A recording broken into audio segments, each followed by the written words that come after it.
खुलुमबाय दिनै मोनाबिलिनि खौराङाव बयखौ बरायनानै लाग्रोबाय। दासिमनि खौरांफोरा जाबाय गिबि खौराङाव दङ बिटिसिआव फैबाय थानाय समफोराव फिन आरोबाव हिंसायारि थासारि फैगोन नामा?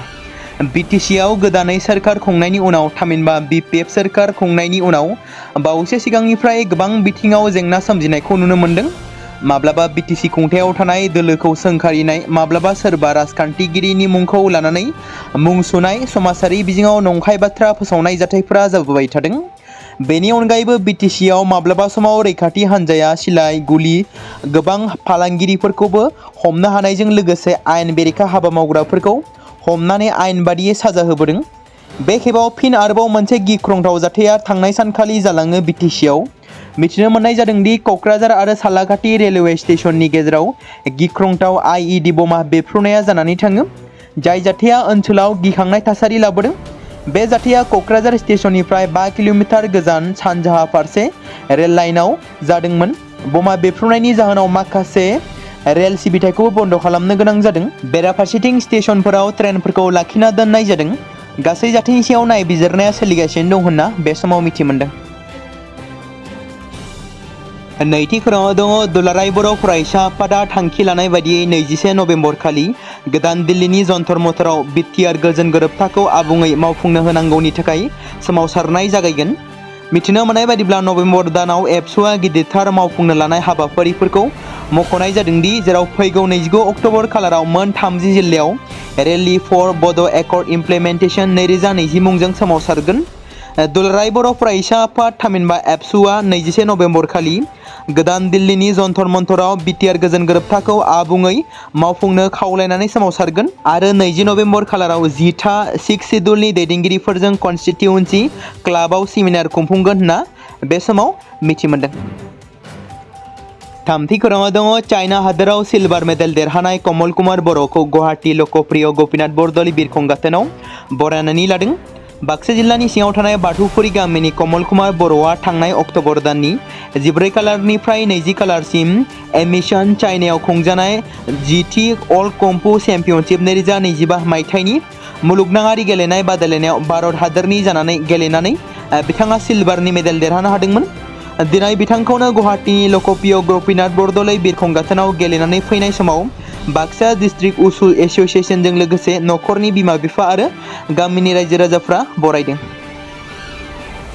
दरं जिल्लानि बिजेपि दोलनि नाजानायाव बृहस्पतिबाराव जुबिन गार्गनि रुंसारिनि थाखाय मोनसे गिदिर हानजा सुरनाय हाबाफारि जालाङो।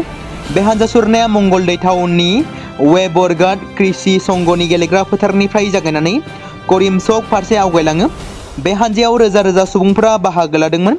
मख'नो गोनांदि बे हानजा सुरनायनि सिगां वेबरघाट गेलेग्रा फोथाराव मोनसे मान बावनाय हाबाफारि लानायनि गेजेरजों मोनसे जथुम्माबो हाबाफारि खुंनाय जायो आरो रेलीखौ मोजाङै रायजो राजाफ्रा दिन्थिफुङो। हजाय सोनाब कार्बि आंलं जिल्लानि सिमायाव थानाय कारिकानायाव मोनसे दुखुनांथाव जाथाय जादों। कारिकानानि बिलगावआव मानै हाग्रानि मैदेरा दुखुनांथावै जिउ गोमादों। थैनाय मानै मैदेरखौ माइ आबाद फोथारनि गेजेराव मोननाय जादोंमोन। सुलुङाव फोरमायथिनाय बायदिब्ला हाग्रानि मैदेरफ्रा माइनि फोथाराव हाबनो हायै बायदि होबथानो थाखाय फज'नाय मोब्लिबनि तारफोराव मोब्लिबजों बोगथाबजानानै थैदों। बिसोरनि गेजेराव सासेखौ उन्दै मैदेर फिसा होननानै सिनायथिनाय जादों। हाग्रा बिफाननि मावथिफोरा जाथायथिलियाव थांनानै नायबिजिरनायखौ जागायदों। बे समावनो जुनार फाहामगिरिफोरनि मोनसे हानजाया जायगासिम सफैदों। बे जाथाया मिथिंगाखौ मोजां मोनग्राफोरनि गेजेराव गोबां फिनजाथाय सोमजिहोदों। दिल्लीयाव पुलिस इनकाउन्टार जादों। दिल्ली आरो बिहार पुलिसनि गेजेराव जानाय गावलायनायाव जाथायाव साब्रै गिख्रंथाव दायनिगिरिफ्रा जिउ गोमादों। बे इनकाउन्टाराव मस्ट वान्टेड दायनिगिरि रन्जन पाठकआ जिउ गोमादों। पुलिसनिफ्राय मोननाय खौरांनि बायदिब्ला दिल्ली पुलिसनि क्राइम ब्रान्च आरो बिहार पुलिसनि मोनसे जथाय अपारेशनाव दिल्लीनि रोहिनीआव जानाय इनकाउन्टाराव बिहारनि साब्रै मस्ट वान्टेड गेंस्टारफोरा बुथारजायो। हरनि 2:20 रिंगायाव साब्रै दायनिगिरि आरो दिल्ली पुलिस क्राइम ब्रान्च आरो बिहार पुलिसनि जथाय हान्जानि गेजेराव गुलि गावलायनाय जादोंमोन। दिल्ली पुलिसआ जाथायनि नुथायखौ फोसावो आरो बे इनकाउन्टाराव जिउ खोमानाय सुबुंफोरा जादों रन्जन पाठक, जाय 25 बोसोर बैसोनि, बिमलेश महत, 25 बोसोर बैसोनि, मनीष पाठक, 33 बोसोर बैसोनि आरो अमन ठाकुर, 21 बोसोर बैसोनि होनना सिनायथि होदों। गासैबो बिहारनि। रन्जन पाठक, बिमलेश महत आरो मनीष पाठकआ बिहारनि सीतामढ़ीनि थागिबिमोन आरो अमन ठाकुरआ करवाल नगर दिल्लीनिमोन। खौरां मोनबावनाय बायदिब्ला दिल्ली पुलिसनि क्राइम ब्रान्चआ रोहिणीआव बिहार पुलिसजों मोगा-मोगि जानाय समाव बिहारनि बदनाम रन्जन पाठक हान्जानि 4 सोद्रोमाखौ गुलि गावनानै बुथारो।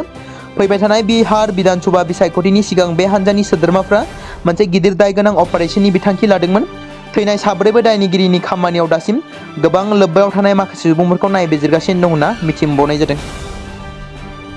पवित्रा वाइल्ड लाइफ सेंचुरीखौ बृहस्पतिबाराव दावबायारिफोरनि थाखाय बेखेवनाय जागोन होननानै मिथिमोननाय जादों। हाग्रामानि बिबानगिरिफ्रा फोरमायथिनाय बायदिब्ला अखानि थाखाय बन्द जानानै थानाय बे हाग्रामाया दैबानाजों जानाय खहा जानायखौ सिगांनिफ्रायनो फोसाबनाय जादों। खौरां मोनबावनाय बायदिब्ला सेंचुरीखौ खुलिनाय लोगो लोगो दावबायारिफ्रा जिब-जुनार आरो मैदेर साफारिजों थांनो हागोन। मोनसे फिसा ओनसोलाव मुलुगनि बांसिन गान्दा थानाय बे हाग्रामाखौ हाग्रा बिफाननि मन्त्रि चन्द्रमोहन पाटौरिया मावख'आरि महरै बेखेवगोन। मख'नो गोनांदि 110 गान्दा थानाय बे हाग्रामायाव गासै बोथोर जागायनायजों लोगोसे गोबां हादोरारि आरो हादोरनाङारि दावबायारिफ्रा दावबायफैगोन। पार्कनि 2022 मायथाइनि मोनसे जरिबनि बायदिब्ला बेवहाय आहार सोबग्रा जिबनि 22 जातिफोर दं, मानबायग्रा जिबा 27 हारिसा दं आरो 9 हारिसाफोरनि हारिसा, 40 फोलेरनि ना आरो 375 हारिसानि दाउफोर दं। गान्दानि अनगायैबो हाग्रामा फोथार, हाग्राबारि हाग्रा आरो दैयारि बाहागोफोरावबो हाग्रानि अमा, हाग्रानि मैसो, हाग्रानि बोरमा आरो मैनि गोबां रोखोमफोर मोननो हायो होनना सुलुङाव फोरमायदों।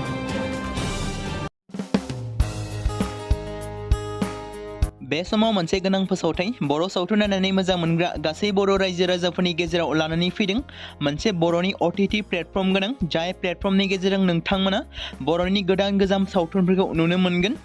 थांनाय माखासे बोसोर सिगां बर'नि गेजेराव लानानै फैनाय निउबो एप बायदिनो फिन आरोबाव लानानै फैदों बर' रायजो राजाफोरनि थाखाय। बे बाथ्राखौ मख'नाया गोनांदि 2025 मायथाइनि जानुवारि दानाव ओंखारनाय आंगो स्ट्रिम मुंनि मोनसे OTT प्लेटफर्म गोनां निउबो एपनि गेजेरजों नोंथांमोना गोबांथार बर'नि सावथुनफोर जेरै ट्रेजेडि, रमान्टिक, एक्शन आरो कमेडिजों बुंफबनाय सावथुनफोरखौ नुनो मोनगोन।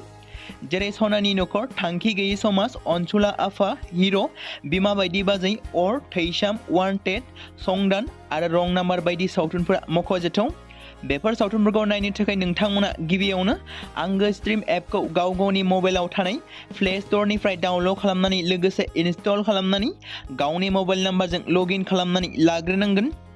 बेनि उनाव नोंथांमोना गोबांथार नुनो मोनै सावथुनफोरखौ गुगोल पे, फन पे आरो पेटिएमजों रं नाम्बार सावथुनखौ नायनो थाखाय 60 रां आरो संदान सावथुनखौ नायनो थाखाय 80 रां, वान्टेड सावथुनखौ नायनो थाखाय 60 रां, थैसाम सावथुनखौ नायनो थाखाय 60 रां बेबायदिनो गोबांथार नुनो मोनै सावथुनफोरखौ नायनो थाखाय सुबिदा खालामनानै होदों आंगो स्ट्रिम प्लेटफर्मआ। फिन नोंथांमोननि गेजेराव फोरमायबावनो लादों बर' सावथुन नायनानै मोजां मोनग्रा गासै बर' रायजो राजाफोरनि गेजेराव लानानै फैदों मोनसे बर'नि OTT प्लेटफर्म गोनां, जाय प्लेटफर्मनि गेजेरजों नोंथांमोना बर'नि नुनो मोनै सावथुनफोर जेराव गोजाम सावथुनफोरखौ नुनो मोनगोन।